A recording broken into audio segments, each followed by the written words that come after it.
Bonjour et bienvenue à l'émission La Parole vivante. Cette émission où est-ce qu'on prend la Bible, la parole de Dieu, on découvre qui est Dieu et quel est son plan extraordinaire pour nous. Aujourd'hui, on a un invité de marque. Bonjour Jean-Sébastien. Hey, bonjour Simon. Ça va bien? Ça va très bien. Super, on est super content que tu sois parmi nous. Donc toi, Jean-Sébastien, tu es professeur à Sembec, tu es aussi pasteur d'une église, tu es aussi un auteur, tu as écrit quelques livres et je crois qu'il y a un événement que j'aimerais ça que tu puisses nous parler qui s'en vient. Oui, j'ai créé un événement il y a quelques années qui s'appelle Écrivains chrétiens du Québec. C'est une conférence pour les blogueurs, les vlogueurs, ceux qui veulent écrire, ceux qui se sont dit un jour je vais écrire, ceux qui ont une page blanche et qui ne savent pas quoi mettre dessus. Donc le 10 novembre prochain, on a une série d'invités, de panels, d'ateliers. Donc ça n'a pas manqué. Pour plus d'informations, www.écrivains chrétiens du Québec. Les gens, les auditeurs peuvent aller voir toutes les informations là-dessus. Génial. Jean-Sébastien, quand on prend la Bible pour la première fois, c'est vraiment spécial parce que c'est un gros livre, il y a beaucoup de pages, et bien souvent, on commence au début, puis là, on se fait dire, non, va dans le Nouveau Testament. Bref, c'est vraiment aux trois quarts du livre. Puis quand on devient chrétien, on lit dans le Nouveau Testament, puis bien souvent, on se demande, mais pourquoi qu'il y a l'autre avant? C'est sûrement pas pour que le livre soit plus épais. Puis là, on commence à lire ça, puis on dit, on regarde, puis on dit, c'est comme si ça... L'Ancien Testament n'a pas rapport avec le Nouveau. C'est quoi tout ça? On va parler dans les 2 prochaines émissions de la pertinence de l'Ancien Testament et à quel point c'est important pour avoir une bonne compréhension du Nouveau Testament puis découvrir en même temps qui est Dieu parce qu'on a une photo beaucoup plus complète lorsqu'on regarde dans l'Ancien Testament. Je pense que tu as raison. Premièrement, disons, pour mettre une première pierre dans notre réflexion, oui. S'il y a un Nouveau Testament, c'est qu'il y en a un Ancien et qu'il y a une différence entre le Nouveau et l'Ancien. Et donc, ça peut être le premier livre qui est important pour nous, c'est le Nouveau Testament. Mais si, garde, je t'invite, tournons ensemble en 2 Timothée, oui. Chapitre 3, parce qu'on va se rendre compte, l'apôtre Paul va nous parler justement de l'importance de l'Ancien Testament et ça va peut-être nous surprendre même un peu. Parfait. J'en fais la lecture. Donc, j'aimerais vous inviter à la maison de prendre vos Bibles dans 2 Timothée au chapitre 3, et je vais lire à partir du verset 15. Donc, c'est Paul qui s'adresse à Timothée. « Dès ton enfance, tu connais les saintes lettres qui peuvent te rendre sage à salut par la foi en Jésus-Christ. Toute écriture est inspirée de Dieu et utile pour enseigner, pour convaincre, pour corriger, pour instruire dans la justice, afin que l'homme de Dieu soit accompli et propre à toute bonne œuvre. » Toute écriture. Quand l'apôtre Paul écrit, quand il parle que Timothée lisait les Saintes Écritures, il parle de l'Ancien Testament. Oui. Et quand Paul écrit, le Nouveau Testament n'est pas encore complet, donc il est encore en train d'être écrit. On va voir que l'apôtre Pierre, en 2 Pierre, va dire que Paul va faire partie des Écritures. Mais quand lui-même écrit, Paul ici parle toute Écriture, il parle de l'Ancien Testament. Et ce qui est intéressant, c'est qu'il parle pour le chrétien. Il dit, mais dans le fond, c'est utile pour enseigner, convaincre, redresser, pour l'homme de Dieu, pour devenir fait, accompli, complet. Et c'est là que c'est intéressant pour nous, parce que nous, on a tendance à dire, on l'entend souvent des fois dans nos églises, on n'est plus sous la loi, on est sous la grâce. Oui. Et c'est vrai, c'est une des thématiques importantes du Nouveau Testament. Mais quand même, à plein de reprises, le Nouveau Testament va citer l'Ancien Testament. Des centaines et des centaines de fois. Là. Pour montrer qui Jésus est, qu'est-ce qu'il vient faire, mais aussi des fois pour adresser des questions d'éthique chrétienne. Qu'est-ce que je devrais faire dans telle ou telle situation? Une des choses qu'on retrouve aussi dans l'Ancien Testament, on retrouve des longs monologues de Dieu. Oui. Dans le Nouveau Testament, il y a Jésus qui révèle le Père et tout ça, mais dans l'Ancien Testament, des fois, tu as des longs monologues qui nous disent qu'est-ce que Dieu pense de certaines choses. Par exemple, en Jérémie 10, un passage que j'aime bien, Dieu nous dit qu'est-ce qu'il pense des autres dieux que les nations adorent. Et ce qui est intéressant, c'est qu'il ne va pas être politically correct pour 2 cents, ça ne passerait pas aujourd'hui dans notre société, mais il dit « Les dieux des autres nations sont semblables à des épouvantails dans un champ de concombres. » Aïe aïe! Ils ne parlent pas, ils ne sont rien. Il dit « Les coutumes de ces peuples ne sont que du néant. » Et c'est là que ça fesse. Mais ce que ça nous apprend, par contre, si on garde juste des fois Jésus qui dit « Ah, mais aimez-vous les uns les autres, paix », on a l'impression qu'on peut avoir un Jésus Beatles ou hippie un peu qui dit « All you need is love », alors que si tu le gardes avec l'Ancien Testament, tu te rends compte que non, l'idée que Dieu a, c'est que quand Jésus vient dire « Je suis le chemin, la vérité et la vie, nul ne vient au Père que par moi », c'est une thématique importante. C'est pas nouveau, là. Donc, c'est ça, l'Ancien Testament développe justement cette idée-là où est-ce qu'il y a juste un Dieu, puis il y a juste une façon de l'adorer. Donc, quand Jésus vient parler d'exclusivité, que c'est juste par lui, en fait, l'Ancien Testament, ça fait longtemps, ça fait des centaines d'années que Dieu se révèle au peuple et se révèle aux nations. Il dit non, t'as peu, là. Il y a juste moi. Le reste, c'est des fausses idoles, c'est des fausses philosophies, ça n'a pas rapport dans le portrait. Il y a juste moi et c'est moi que vous devez écouter. Donc, quand Jésus arrive, c'était révolutionnaire, mais pas tant que ça. Il le savait déjà. Il y a beaucoup dans l'Ancien Testament, il y a 613 commandements qui sont donnés au peuple juif.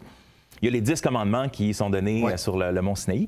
Mais après ça, on se pose des fois la question, mais ces 613 commandements, c'est quoi exactement?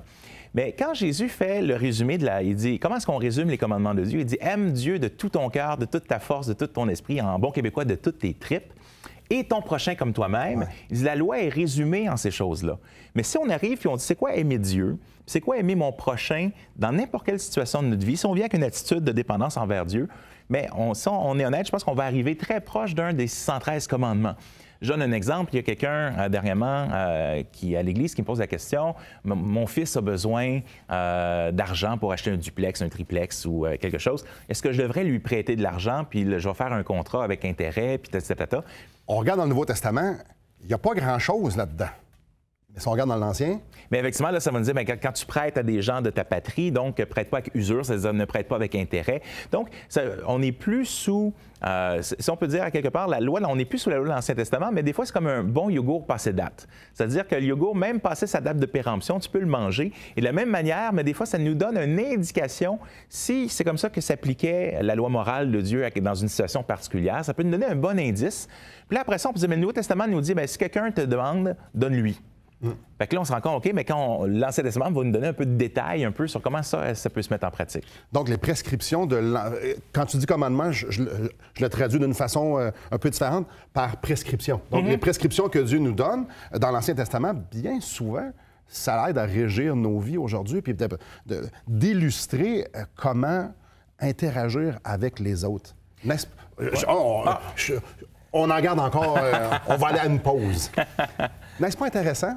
L'Ancien Testament nous aide à mettre en application ce qu'on peut voir dans le Nouveau Testament.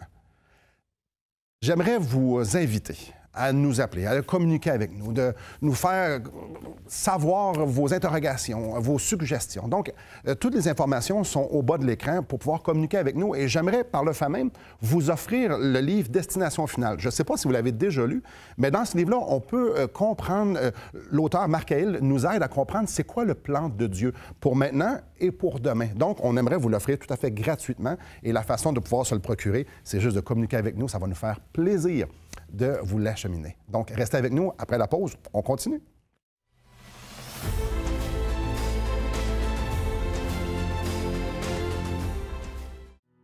Assistez à un merveilleux déjeuner de l'espoir dans votre région. Un invité vous racontera comment Dieu a transformé sa vie et comment son cœur, souffrant, a trouvé une joie indicible en développant une relation personnelle et intime avec Dieu et son Fils Jésus-Christ. Des églises locales organisent de tels déjeuners dans plusieurs régions du Québec. Découvrez où et quand vous pouvez assister à un déjeuner de l'espoir dans votre région en visitant le site espoir.ca et en cliquant sur l'onglet « Déjeuner ».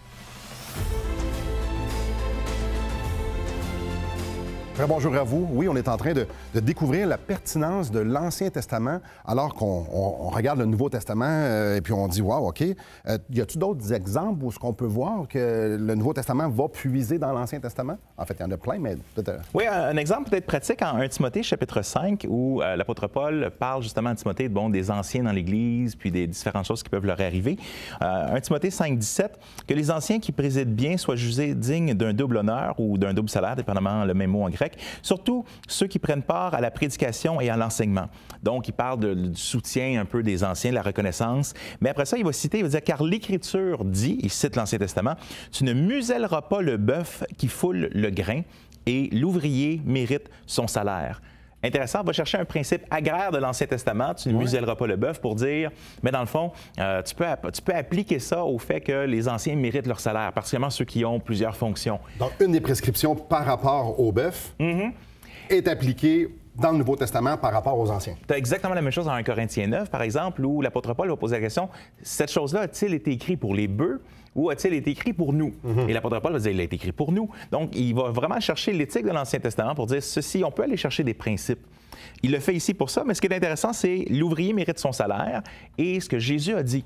Donc, il va chercher une parole de Jésus dans les évangiles. Donc, il prend le passage dans l'Ancien Testament, il prend la parole de Jésus, les met ensemble. Il va faire la même chose dans 1 Corinthiens 9 en disant « Ainsi le Seigneur Jésus nous a ordonné ». Là, il va parler de vivre de l'Évangile puis d'être nourri par l'Évangile. Mais après ça, au verset 19, « Ne reçois pas accusation contre un ancien, si ce n'est sous la déposition de 2 ou 3 témoins. Et bien sûr, ça vient de Deutéronome 17.6. Donc, encore une fois, dans l'application du leadership dans l'Église, on va dire, si tu as un leader qui pêche, mais tu dois le reprendre, mais à cause que les leaders sont protégés par la déposition de plusieurs témoins pour pas qu'il y ait juste des fausses accusations qui soient faites tout le temps. Encore une fois, un autre principe qui est pris de l'Ancien Testament. Tu as encore une fois en Corinthiens 9 aussi, l'idée qu'il va prendre, il va faire le lien entre le temple et le service des gens au temple et les missionnaires qui vivent de l'Évangile. Mais donc, fait que tu as dans le Nouveau Testament, à quelque part, un lien où Paul va dire ce qui est dit du temple, parfois peut aussi être dit de la maison de Dieu dans le Nouveau Testament, qui n'est pas un bâtiment dans la Nouvelle Alliance, mais à l'intérieur de ce qui est l'Église, le peuple de Dieu. Et là, on se rend compte que quand on tombe dans des livres comme Agé, Malachie, Amos, etc., où tu trouves que Dieu va remettre en question le peuple parce que le peuple est chez eux tout seul, il s'occupe de ces choses, vous avez des belles maisons, vous vous occupez pas du peuple de Dieu, le peuple est en ruine, la ville est en ruine. Mais qu'il y a une justification néo-testamentaire, donc du Nouveau Testament, pour quand même appliquer. Donc, quand on lit ces livres-là, ça s'applique à une situation historique à ce moment-là, où Dieu adresse le peuple de Dieu à ce moment-là dans leur histoire, mais que ça ne nous empêche pas de prendre certains de ces passages-là et que s'ils s'appliquent, qu'on peut les appliquer aussi dans la Nouvelle Alliance. Donc, exemple, il y a une situation X il y a 4000 ans. La façon que Dieu traite la situation, de la façon qu'il la gère, les prescriptions qu'il va en faire, bref, les enseignements qu'il va en faire. Si la même chose se reproduit aujourd'hui, ben Dieu n'a pas changé. C'est les mêmes prescriptions, c'est les mêmes choses. Là. On parle d'un principe biblique, ben, ça traverse les âges. Une anecdote un peu drôle, des fois, dans les églises locales, on n'a pas nécessairement beaucoup de moyens, alors on essaye des fois de faire avec ce qu'on a. Puis des fois, on arrive avec un membre toujours qui arrive avec une vieille affaire sortie de son garage des années 70, puis il dit « Je veux l'offrir au Seigneur », puis tu donnes ça à l'école du dimanche. Puis là, tu regardes, puis tu dis « Mais là, je veux pas le... » Des fois, on a peur de payer ou d'aller chercher, mais dans un des passages dans ce testament, il va dire « Mais écoute, offre donc ça, va offrir ça là, à ton maire ou à ton patron. » Puis il va voir comment il va te recevoir. Mais ce principe-là, on va leur dire, c'est des choses comme ça. Tu dis, bien, le principe, c'est de dire, offrons ce qui est le meilleur des fois au Seigneur. Donc, il y a des principes qui sont transférables. Ce n'est pas tous les principes qui sont transférables parce que le Nouveau Testament nous dit aussi que Jésus vient accomplir la loi, il vient mourir et beaucoup les sacrifices, les choses qui étaient liées au temple et tout ça, sont accomplis en Jésus. Il l'a fait une fois pour toutes. C'était l'ombre des choses à venir. Ça pointait vers the real thing, la vraie chose qui arrivait. Fait que c'est là que c'est difficile des fois pour les chrétiens de dire, mais comment est-ce que je sais quand un principe, je peux aller le chercher, puis quand je peux pas l'appliquer? C'est ça, un commandement qui était pour eux non exportable et un commandement ou une prescription qui est exportable. En effet, c'est une bonne question. Fait que souvent, c'est sûr qu'un des bons points, c'est de dire, est-ce qu'on retrouve un commandement semblable dans le Nouveau Testament? Oui. Parce que des fois, on retrouve le commandement semblable, mais il n'est pas explicite. Par exemple, dans l'Ancien Testament, on a des longues sections sur les finances, sur combien de fois on a dans l'Ancien Testament, l'Éternel est contre les balances qui ne sont pas justes. Oui. Ce principe-là, c'est qu'à l'époque, si tu mettais de l'or d'un côté, puis tu mettais des poids de l'autre pour valider combien est-ce que tu allais acheter ton item, sauf que tu fais trafiquer ta balance ou tes poids pour recevoir, pour que dans le fond, tu aies besoin, on te donne plus d'argent pour ce que tu demandais. Ouais. L'Éternel envoie une série de principes commerciaux, si on peut dire, dans l'Ancien Testament, que le Nouveau Testament parle pas beaucoup. Parce que ce n'est pas son point central, mais ces principes-là sont quand même intéressants parce que si le chrétien a une business ou c'est un entrepreneur, puis il dit, mais comment est-ce que je fais pour avoir des prix qui sont justes? C'est des questions que l'Ancien Testament va regarder davantage que le Nouveau Testament. Mais qui ne sont pas tant précis, je veux dire, nécessairement avec les balances, mais il y a un principe en arrière. Exactement. Et est-ce que tu rentrerais le sabbat là-dedans? Parce que le sabbat, ça en parle abondamment dans l'Ancien Testament, mais dans le Nouveau, très, très, très peu. Le sabbat est une question difficile que les chrétiens ont débattu. C'était un gros problème dans l'Église primitive, notamment parce que l'Église, il y avait un gros débat entre les Juifs et les païens. Et dans ce cas, l'Église devenait païenne. Les Juifs ont continué de le pratiquer pendant un temps. On voit ces discussions-là dans le Nouveau Testament aussi. Ils ne sont pas trop sûrs quoi faire avec les sabbats. Il y en a qui le font, il y en a qui ne le font pas.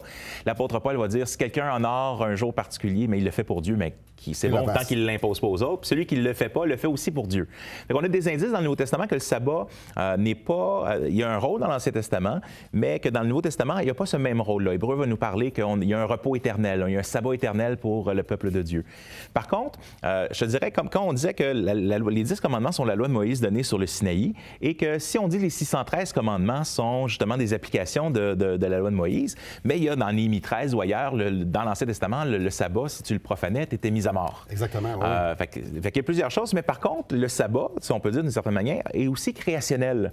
C'est-à-dire que le 7e jour, Dieu se reposa, et on va se rendre compte que dans l'Ancien Testament, même avant la loi, on respecte d'une certaine manière le jour de repos.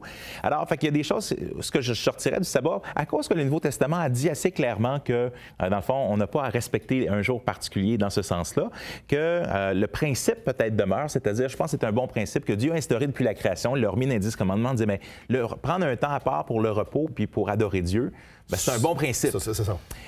Mais il y a quand même, ça revient un peu dans le Nouveau Testament, en Hébreu 10, 25, n'abandonnez pas nos assemblées comme c'est la coutume de quelques-uns. Des fois mal utilisé pour dire ne changez pas d'église, mais c'est plutôt ne quitte pas la communauté. C'est important parce que c'est là que, sinon, si tu t'éloignes, ton cœur s'endurcit. Exhortez-vous d'autant plus qu'on peut appeler le jour en Hébreu 3. Donc, à quelque part, le principe est quand même là dans le Nouveau Testament. C'est-à-dire qu'il n'est pas strictement comme on le voit dans l'Ancienne Alliance. Mais quelqu'un qui me dirait, mais c'est-tu un principe biblique de mettre une journée de côté pour adorer Dieu puis pour le repos? Oui. Oui. Mais pas le sabbat proprement dit comme on comme peut les voir, Juifs le vivaient. Comme les Juifs le vivaient. Excellent. On va aller à la pause. Probablement que vous avez une foule de questions, vous êtes intrigués, tout comme moi, de la pertinence et à quel point on peut faire des liens entre le Nouveau et l'Ancien Testament. J'aimerais vous inviter à nous appeler, peut-être faire des commentaires, peut-être avoir des questions. Ça va nous faire plaisir de vous orienter dans la parole de Dieu pour pouvoir répondre à vos questions. Et du même coup, j'aimerais vous faire un autre cadeau, un autre offre pour vous. L'Évangile de Jean mis sur film. Et ça ne date pas des années tranquilles, ça ne fait pas si longtemps, donc c'est super bien fait. On aimerait vous l'offrir. Et encore la même chose que pour le livre. Tout ce que vous avez à faire, c'est de nous appeler, nous communiquer, dire « Hey, j'aimerais avoir le film, ça va nous faire plaisir de vous l'acheminer. » Donc, restez avec nous et après la pause, on continue.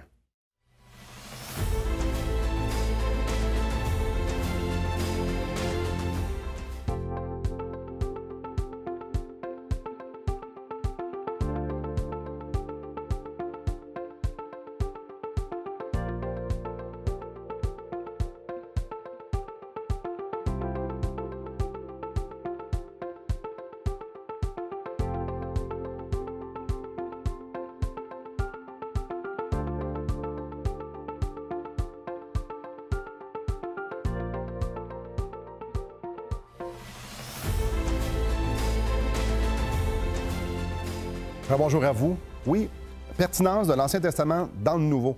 Puis là, Jean-Sébastien, j'ai lu l'Ancien Testament une couple de fois, et les gens à la maison, il y en a plusieurs qui ont lu l'Ancien Testament une couple de fois. Puis là, on retrouve des trucs dans l'Ancien Testament qu'on fait, mais qu'est-ce que c'est ça?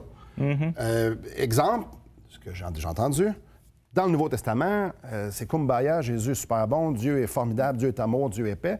Mais dans l'Ancien, c'est des guerres. Le monde meurt, puis il y a des massacres, puis on passe la ville au fil de l'interdit, ce qui veut dire on tue tout le monde. C'est-tu le même Dieu? Écoute, c'est une excellente question. C'est pas la première fois qu'on la pose dans l'histoire de l'Église. Déjà au 2e siècle, il y a un hérétique du nom de Marcion qui avait remis en question. Il avait dit, moi, ma Bible, il dit, j'enlève l'Ancien Testament. Il avait enlevé une bonne partie des Évangiles. Il a gardé une partie de l'Évangile de Luc, puis les Épîtres de Paul. Pas d'Apocalypse. Il s'est façonné un Jésus à son image ou à l'image de la religion qu'il voulait avoir. C'est sûr que si Jésus reconnaît, puis de nombreuses fois dans le nombre de fois que l'Écriture dit.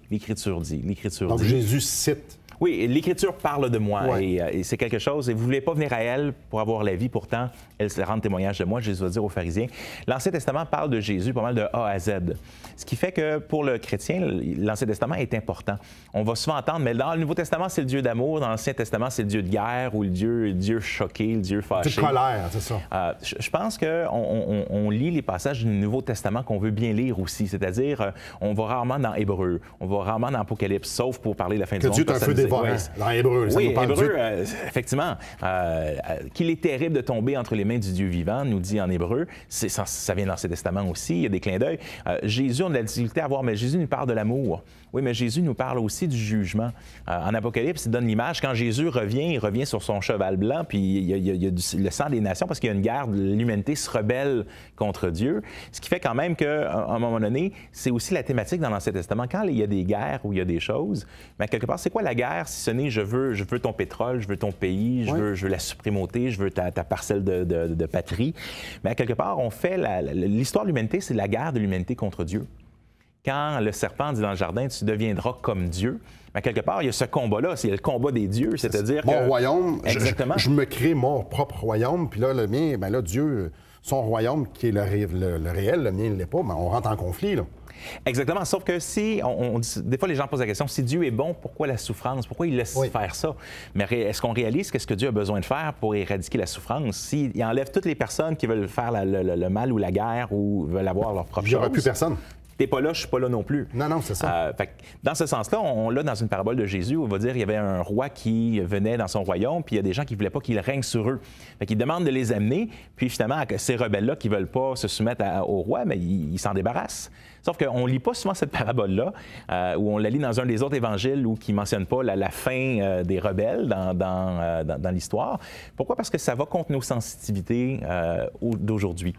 Mais on a besoin de prendre Dieu au sérieux parce que dans le Nouveau Testament, même dans notre façon de faire l'Église, d'être à l'Église, on rentre là, je ne dis pas qu'il faut être super formel, mais on n'a pas peur, on met les pieds sur les bancs, on se sent relax. Jésus, c'est mon ami. C'est une thématique et c'est vrai que Jésus est mon ami. D'ailleurs, Jésus a dit, vous êtes mes amis si vous faites ce que je vous commande. C'est un autre type d'amitié. Mais quand Ésaïe a vu Dieu, il dit, moi, je suis mort, là. Ça marche plus parce que je peux pas voir la sainteté de Dieu, moi, pécheur, puis vivre. Oui. Puis au-delà, aujourd'hui, on fait comment? Comme tu dis, c'est mon body. Jésus, c'est mon body, puis Dieu, c'est mon body. Je prêchais sur Lévitique dernièrement à l'Église, et il y a un seul passage narratif. Le reste de Lévitique, c'est tout, vous ferez ainsi les sacrifices et telle chose, telle chose. Il y a un passage narratif dans Lévitique, c'est dans le chapitre 10, où les deux fils d'Aaron, après un gros party où le Seigneur a envoyé le feu, amènent un feu étranger. C'est-à-dire, ils font le contraire de ce que Dieu leur a demandé, et Dieu les tue sur le champ. Et là, tu dis, ouf. Et là, Aaron, il est là, puis il regarde, il voit ses fils qui viennent de mourir, tués par Dieu. Et là, ça nous frappe. Il dit, waouh, c'est dur, ça. Mais on ne réalise pas combien Dieu est saint, comment Dieu se prend lui-même au sérieux. Par contre, je dis quand même, un point à regarder, c'est qu'alors que Aaron perd ses fils, il y a aussi un clin d'œil au fait que pour que nous ayons la vie, Dieu envoie son propre Fils. Donc, il y a des clins d'œil, c'est pas juste un Dieu vengeur. Et ça, ce Dieu de grâce-là, le Dieu du jugement, il est là. Si on veut un monde de paix et de justice, il faut un bon sœur à la porte. À quelque part, puis il ne faut pas laisser rentrer personne qui veut pas... Qui n'a pas d'affaires là. Oui, qui ne veut pas que Dieu règne sur lui. Ouais. Mais on a le Dieu de grâce. Et c'est ça, les deux thématiques, c'est qu'ils vont ensemble. Tu as le Dieu de grâce et le Dieu de justice dans l'Ancien Testament, et tu as le Dieu de grâce et le Dieu de justice dans le Nouveau Testament. C'est ça. Souvent, on va le voir dans le Nouveau Testament, parce que Jésus est là, et c'est très évident. Mais quand on lit l'Ancien Testament, on voit toujours que quand l'homme se rebelle, bien souvent, il va y avoir une conséquence, mais Dieu va pourvoir à une solution.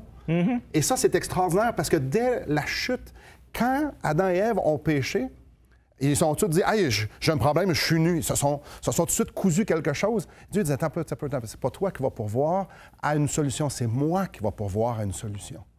Et j'aimerais que vous puissiez rester avec nous, parce qu'après la pause, on va justement terminer l'émission à la solution du début à la fin que Dieu veut pourvoir pour nous.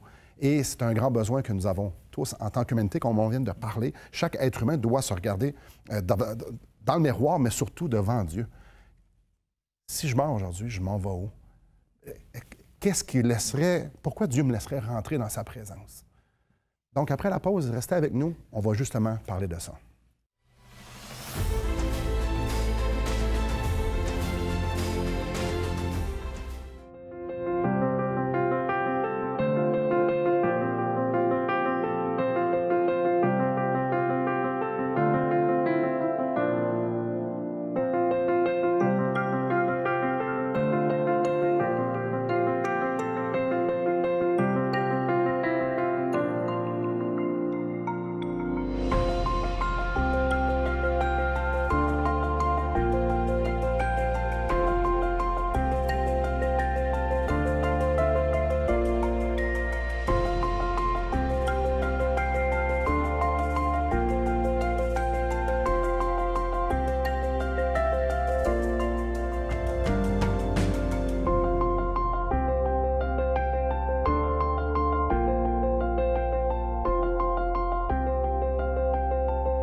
oui, comme on a vu avant la pause, Dieu pourvoit. Et ça, c'est quelque chose qu'on peut voir tout le long de la Bible et ultimement en Jésus-Christ. Mais une des histoires de l'Ancien Testament, il y en a plusieurs percutantes, mais il y en a une, c'est celle d'Abraham. Oui, mais l'appel du peuple juif au travers d'Abraham, il fait une promesse. Tu seras le père d'une grande nation, ta descendance sera plus nombreuse que les étoiles dans le ciel. Oui. Mais le Nouveau Testament nous apprend que le but ultime de cette descendance, c'est Jésus. Et que nous sommes, ceux qui croient en son nom, sommes les fils d'Abraham. Et donc, c'est une des façons que ça connecte l'Ancien et le Nouveau Testament. Commence donc avec le début de la nation juive, avec Abraham qui se fait dire tu vas avoir un fils malgré le fait que tu es vieux. Même quand sa femme se le fait annoncer, elle dit comment ça va se passer parce qu'il est vieux. Et après ça, pourtant, Dieu va lui demander une requête étrange. Il monte sur la montagne, il dit et donne-moi ton fils, sacrifie ton fils. Puis là, on est comme, c'est donc bien bizarre comme passage. C'est le fils de la promesse. Et ils sont en chemin, puis il y a 100 ans, tu dois pas. Le gars, Isaac, on ne sait pas exactement l'âge qu'il avait, mais probablement assez fort pour s'enfuir de son père ou pour s'en défaire. Puis il monte, puis il comprend pas, il n'y a pas d'animaux avec lui, puis il dit qu'est-ce qu'on va sacrifier? Et Abraham dit l'Éternel pourvoira. Et je pense que quand Abraham vient pour faire l'acte d'obéissance, il se fait arrêter par l'ange de l'Éternel. Il dit non, il voit l'obéissance, puis c'est un clin d'œil complet au fait que Dieu, dans son amour, a tant aimé le monde qu'il a donné son propre fils. Donc, dans ce qui empêche finalement Abraham de faire, ça pointe vers l'Évangile, vers l'héritier de la promesse, justement, qui est Jésus, et qui va venir mourir pour l'ensemble de l'humanité, pour nous, pour qu'on puisse recevoir la vie éternelle, pour qu'on puisse avoir accès auprès de Dieu. Donc, il y a toute une histoire qui commence avec Abraham. On pourrait dire que ça commence avec la création, mais d'Abraham à Jésus, il y a vraiment un lien direct qu'on voit tout le temps dans le Nouveau Testament. Mais ça, c'est le fait que Dieu pourvoit au sacrifice en envoyant son propre fils. C'était là dès le début, comme un clin d'œil de ce qui allait venir. Ce qui est intéressant, on peut voir qu'Abraham a été justifié à cause qu'il a cru que Dieu pourvoirait. Donc, longtemps avant que Jésus vienne, longtemps, Dieu a fait une promesse, je vais pourvoir. Et Abraham a dit, je te crois. Et ça lui fut rendu à justice. Alors que lui, c'est un pécheur, alors que lui, comme toi, comme moi, alors que lui, il veut faire sa propre poutine, il a son propre royaume, puis oui, je veux Dieu, puis je veux mes propres affaires aussi. Dieu lui disait, non, je vais te faire une promesse, il y a quelque chose de mieux. Il y a quelque chose de mieux, puis crois en moi que je vais pourvoir. Et savez-vous quoi? À la maison, Dieu nous fait la même chose. Si on est franc devant Dieu, si Dieu est saint, moi, je ne peux pas être aussi saint que lui. J'ai du péché, j'ai pas fait rien que du bien dans ma vie. Donc, il y a un problème entre moi et Dieu. Et là, c'est là justement que Dieu, alors qu'on était encore des pécheurs, Christ est venu mourir pour moi. Dieu a pourvu à ce que je puisse être réconcilié avec lui. Donc, je ne me présente pas au ciel disant, bon, mais je pense que je suis une bonne personne. Dieu va dire, non, selon mes lois, tu ne l'es pas. Aujourd'hui, on a le choix, vous et moi, d'aller vers Dieu et de dire, regarde, je crois que tu as pourvu pour me pardonner de mes péchés. Je crois. Et Dieu nous dit que quiconque croira sera sauvé.